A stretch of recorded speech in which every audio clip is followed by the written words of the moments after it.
Salut YouTube! Cette semaine, j'avais envie de vous parler de self-talk, de conversation qu'on a envers soi, parce que je trouve que tout part de là. Si quelqu'un est en train de vous dire tout le temps « T'es vraiment laide, t'es trop grosse, tu réussiras jamais, you're a fucking loser, il n'y a jamais personne qui va t'aimer », si cette personne-là te parlait comme ça, est-ce que tu serais son ami? Non! Mais pourquoi on tolère ça de soi-même? C'est intolérable. Surtout de nous-mêmes. Nos pensées créent notre réalité. C'est incroyable le pouvoir que ça a sur ce qu'on fait et comment on façonne notre vie, comment on interagit avec les gens, comment on show up dans notre vie.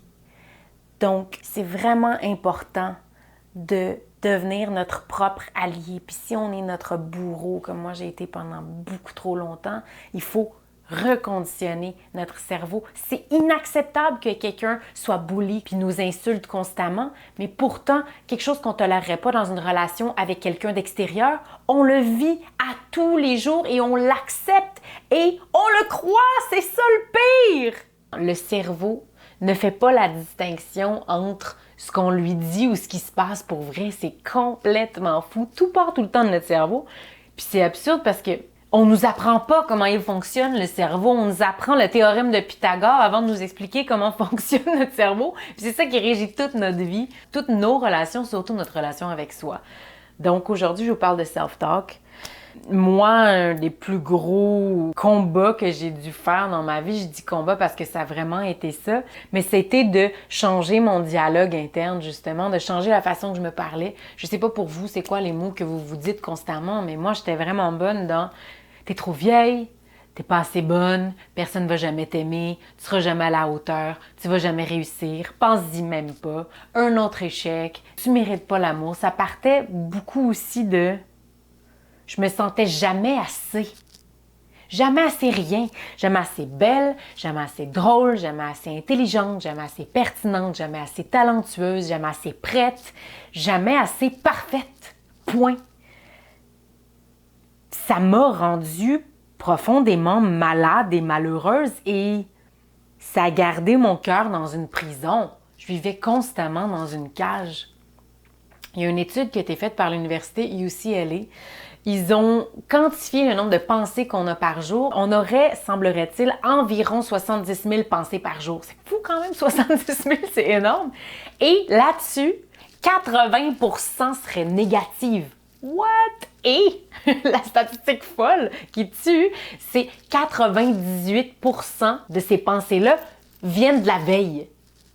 Donc, imaginez là, l'énergie qu'on libérerait si déjà on faisait juste lâcher prise du passé, puis juste être dans le putain de présent. C'est incroyable.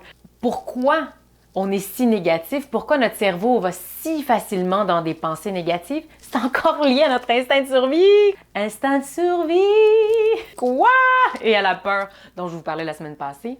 En fait, le cerveau est toujours en train de scanner l'environnement pour des dangers potentiels. Donc, il est toujours en train de focaliser sur le négatif. Donc, notre mode par défaut de cerveau, c'est de focaliser sur le négatif. C'est complètement débile. Donc, il faut développer des outils consciemment pour contrer ça. Puis, être notre meilleur ami, pas notre bourreau. Moi, sincèrement, j'ai été un sergent militaire, un bourreau pendant des années. C'est terrible. J'étais un bully, en fait. Un vrai de vrai bully horrible qu'on voit dans les films, mais c'était moi. Avec moi-même. Jamais avec les autres. Sauf que ça m'a empêché d'entrer profondément en relation avec les autres. Un exemple, je me suis déjà fiancée dans une autre vie, parce que là, je suis all the single ladies. Mais bref, quand ce mec m'a demandé en mariage, ma première réaction, ça a été de me dire « Mais il est fou! Qui est-ce qui voudrait passer sa vie avec moi? » Quand j'y repense maintenant, je trouve ça atroce, puis j'ai le goût de me donner des câlins. Tout le monde mérite d'être aimé, tout le monde mérite l'amour, tout le monde mérite un partenaire de vie. Mais dans ma tête, moi, je n'étais pas à la hauteur, puis je le méritais pas. Donc, j'ai accepté, cela dit à l'époque, mais de façon subconsciente, je pense que j'ai dû repousser son amour malgré tout et créer des situations qui allaient éventuellement causer la rupture ou des conflits ou une distance entre nous deux. Nos pensées façonnent notre réalité. Period. Il y a tellement de données scientifiques qui corroborent dans ce sens-là. Donc, je vous raconte mon histoire, pas pour que tout tourne autour de moi, mais plutôt pour vous inspirer. J'ai réussi à reformater mon cerveau, puis je vais vous donner des outils qui, moi, m'ont aidé de façon exponentielle. C'est vraiment important de prendre conscience de nos pensées et de les changer. Un outil, moi, qui m'a aidé infiniment, c'est juste de les nommer. Donc, quand on a une pensée négative qui se présente, oh, ok, ben tiens, ça c'est t'es pas assez. Tu la nommes, tu la regardes, tu te distancies, puis tu lui donnes de l'amour et de la compassion parce que ultimement, ces peurs-là viennent tout le temps d'une insécurité, d'un manque de confiance en soi, d'un manque d'amour, d'un manque de douceur qu'on se donne pas. Donc, observer, identifier, nommer, puis donner de la compassion puis de l'amour, puis passer à d'autres choses. Une autre façon aussi de changer nos discours intérieurs, c'est carrément de même pas le laisser parler, le laisser aller. Dès qu'il y a une pensée négative qui arrive, on fait on l'arrête. On l'attrape au vol, puis on la transmute en une pensée positive. Premièrement, ça fait que notre cerveau est beaucoup plus dans l'ouverture. Nous aussi, la vie est beaucoup plus légère et beaucoup plus agréable.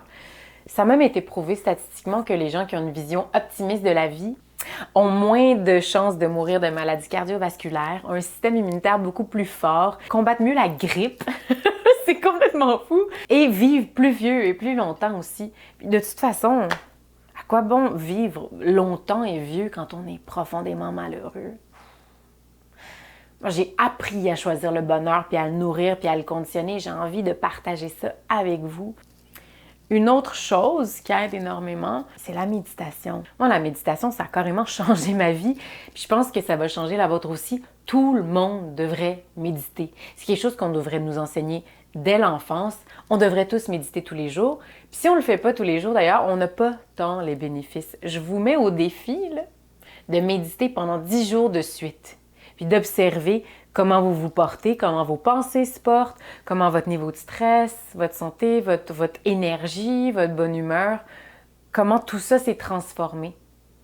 Je vous garantis que vous n'aurez plus envie d'arrêter. Puis méditer, c'est pas quelque chose de super compliqué et tabou. Les gens pensent que c'est l'arrêt des pensées complètement. C'est pas possible. C'est impossible d'arrêter les pensées. Bien, on le disait à UCLA, 70 000 pensées par jour.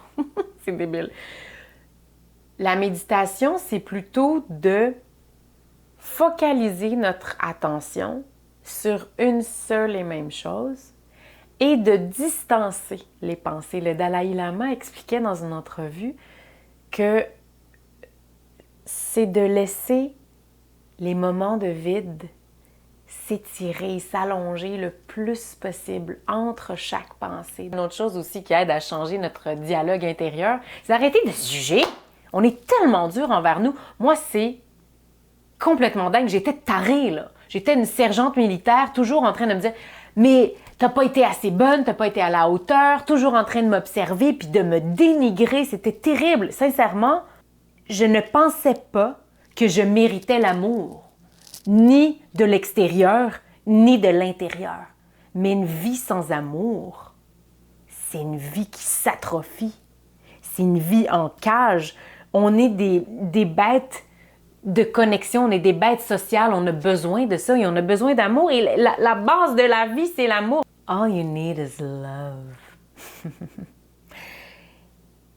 J'ai envie de vous demander, vous, c'est quoi les patterns, les pensées négatives que vous avez? Je vous demanderais de les nommer, puis de les écrire aussi à tous les jours pour faire le premier pas, justement, de vous en détacher. Puis de vous accorder plutôt du doux, puis de l'amour. My God, que la vie est plus belle dans ce temps-là. Il ne faut pas tolérer des pensées négatives et handicapantes. On ne les tolérerait pas de quelqu'un à l'extérieur. Puis si vous les tolérez, bien, ma foi, questionnez-vous pourquoi. Puis probablement, si vous acceptez ça d'une relation extérieure, c'est parce que vous tenez ces propos-là, puis vous avez ce manque d'amour-là, puis cette agressivité-là envers vous, il faut faire le ménage là-dedans. C'est toxique, autant de quelqu'un d'extérieur que de soi, surtout de soi. Il faut se sortir de ça. Il faut apprendre à s'aimer. La vie est tellement belle, puis on mérite tous l'amour. On est tous égaux, bleu, vert, mauve, jaune, homme, femme, trans, no matter what, on est tous égaux et on mérite tous l'amour. Donc, je vous invite à reformater votre cerveau pour le bonheur. Je vous garantis que si moi j'ai réussi, anybody can.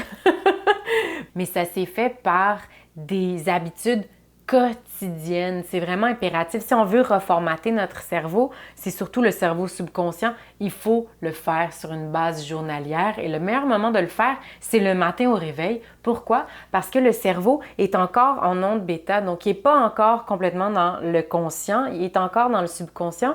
C'est le moment d'aller le reformater puis de faire des affirmations positives. Des affirmations positives, ça peut être aussi simple que « je suis assez »,« je suis à la hauteur », je mérite l'amour. Aujourd'hui, je choisis le courage au-dessus de la peur.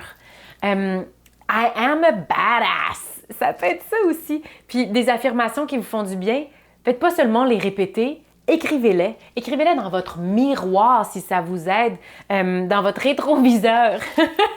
C'est des endroits où vous allez le voir constamment pour que ça s'imprime et que ça devienne une habitude. Le matin, au réveil, prenez pas de grâce votre téléphone puis allez vous faire bombarder du monde extérieur. Donnez-vous un moment juste pour vous donner de la lumière, puis de l'amour, puis de la compassion, puis des outils juste pour vivre plus heureux puis être votre meilleur ami plutôt que votre bourreau.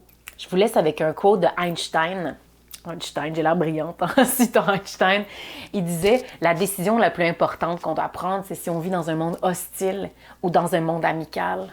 De grâce, choisissez un monde amical, la vie est tellement belle, puis elle est si courte. » Là-dessus, à la semaine prochaine. Si ça vous a parlé, de grâce, partagez, abonnez-vous et ben voilà, à la semaine prochaine. Much love. Bye.